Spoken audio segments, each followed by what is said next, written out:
All right, 1 second. Jean-Luc. Bonjour, ça va?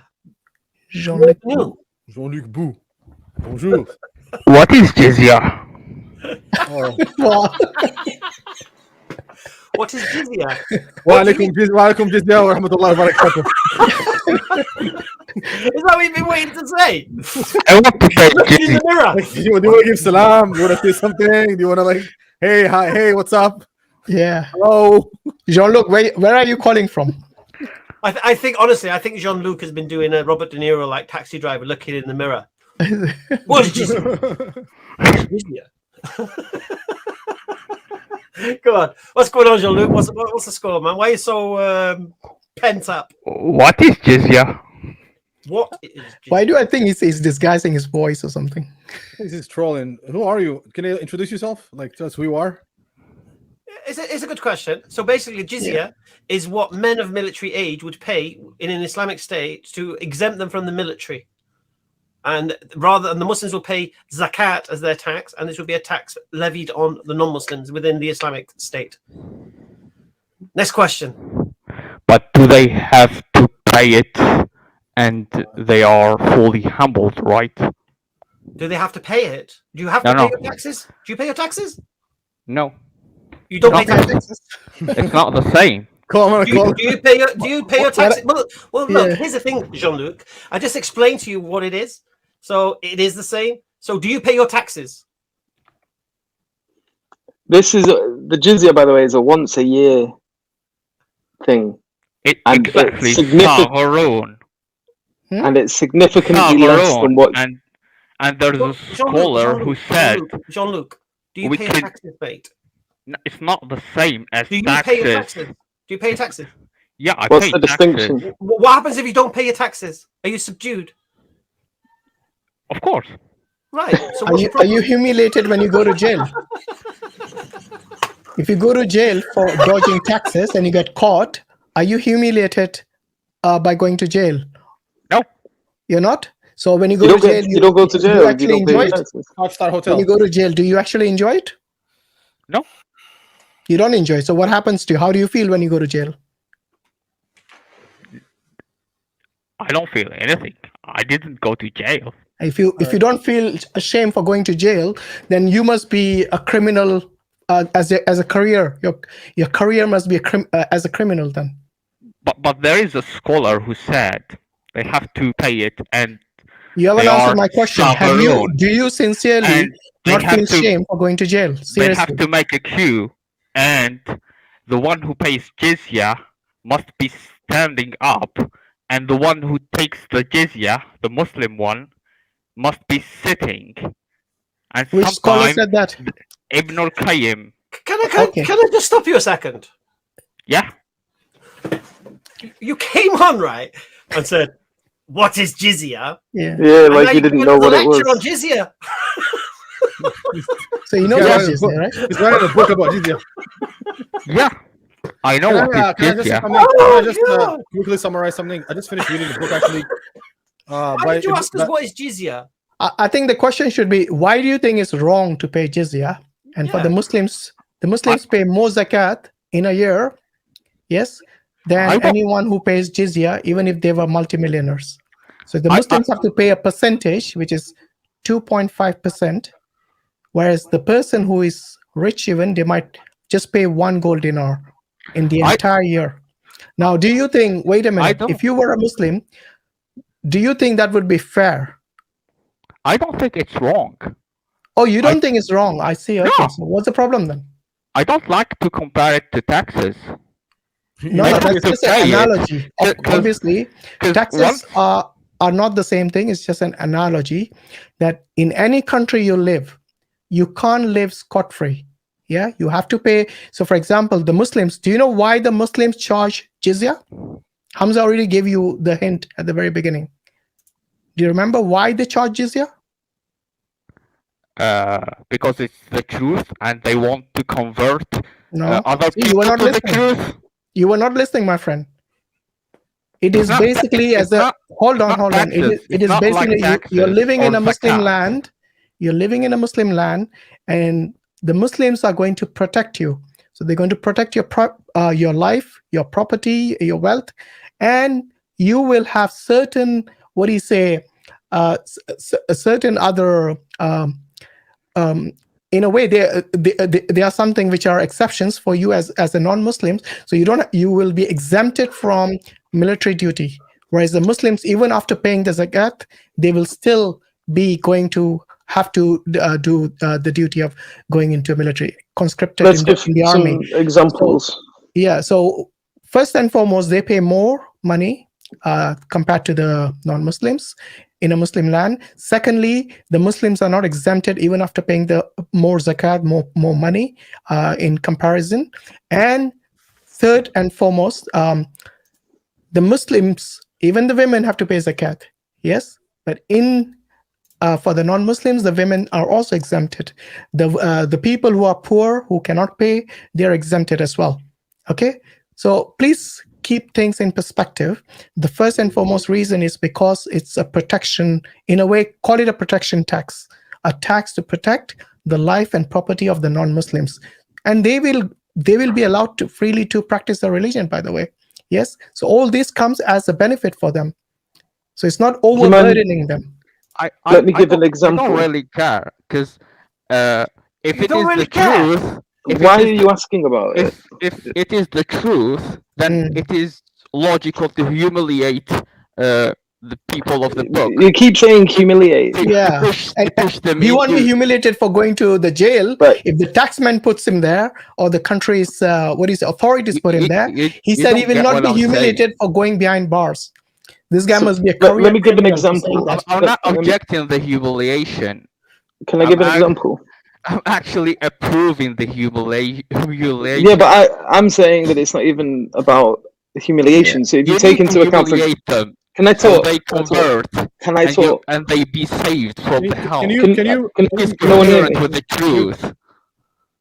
Can no one hear me? Yeah, we hear I you. can hear. I can hear. All right. I'm just going to call you Luke.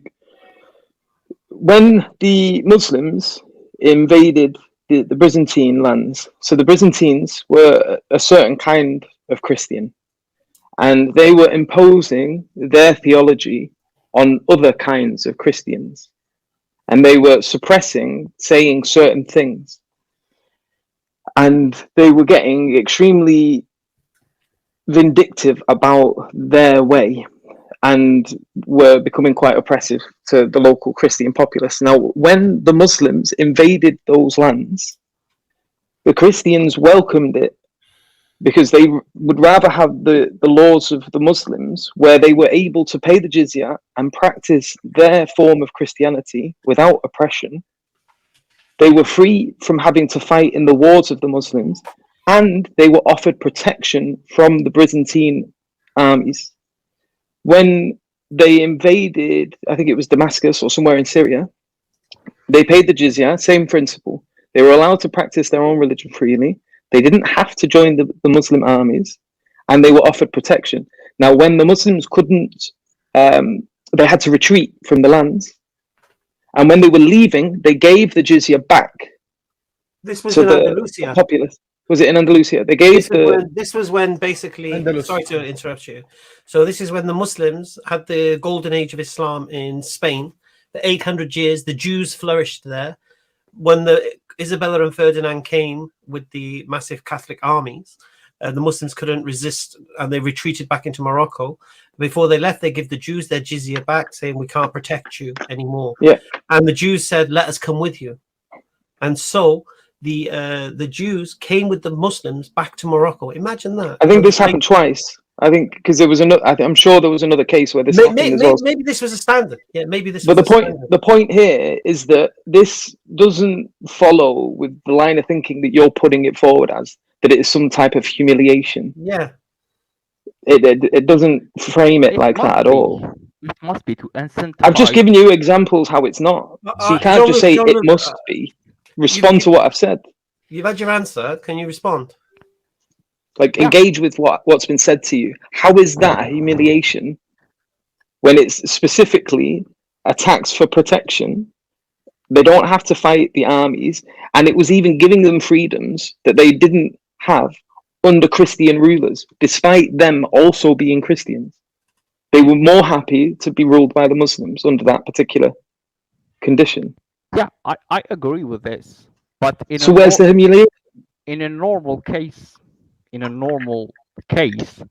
they should humiliate them so they can pay jizya. This is what you're saying. So they can This is what you're. This is live not.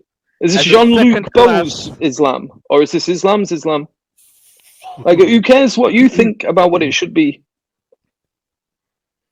No, it's not. Let's deal with what Islam is The putting whole goal forward. behind it to make them feel as a second class citizens, so they can convert No, Islam no, and no. be no. saved from the If they were hellfire, considered second which class, is why would very they get logical. protection anyway? Can Why you guys would hear they- me? Can you guys hear me or no?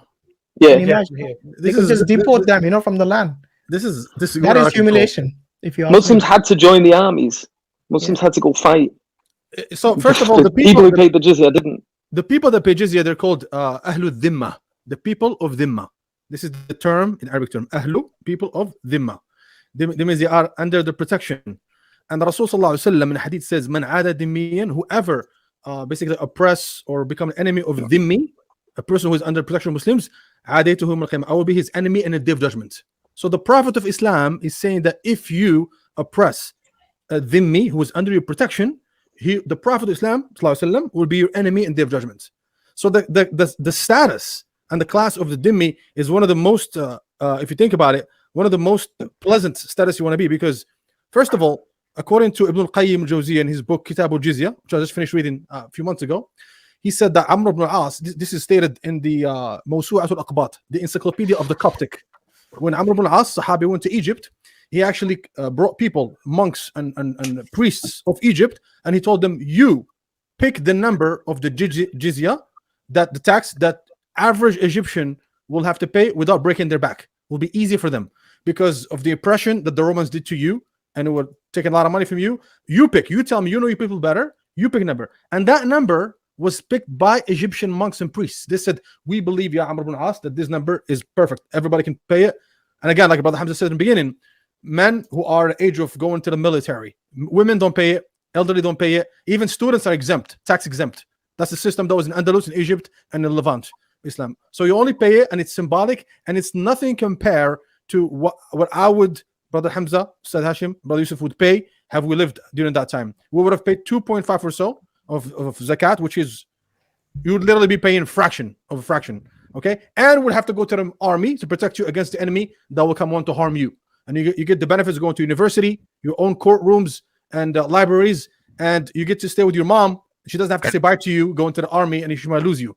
So actually, any Muslim mother would take that deal for her son, not to go to get killed, than anybody else. So actually, it's one of the most beautiful things ever that Islam states.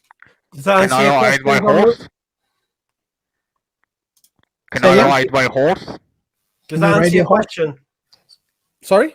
Can I ride my horse? Yeah, you could ride your horse, you could ride a donkey, you could ride the camel. Sure. What's the I problem thought with that? otherwise, because Ahlul Dhimma were not permitted to ride horses or travel. No, you'll have to bring me a specific ruling, where it come from, or specific hadith, and based on the context, whether it was war, whether there were traitors that were spotted at the time, and they were trying to fight the Muslims. You have to bring in context, because remember, Islam is not some sort of nirvana type of religion. It's actually a ruling state.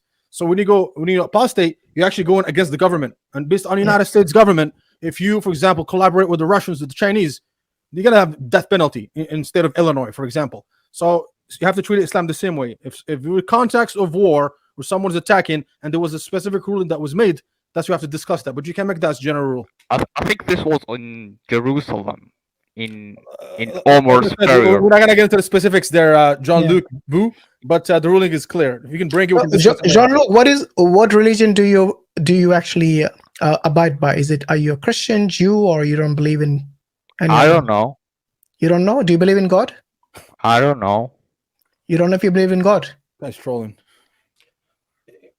Thank you for answering my answers. You should argue from ignorance. Sit down, John.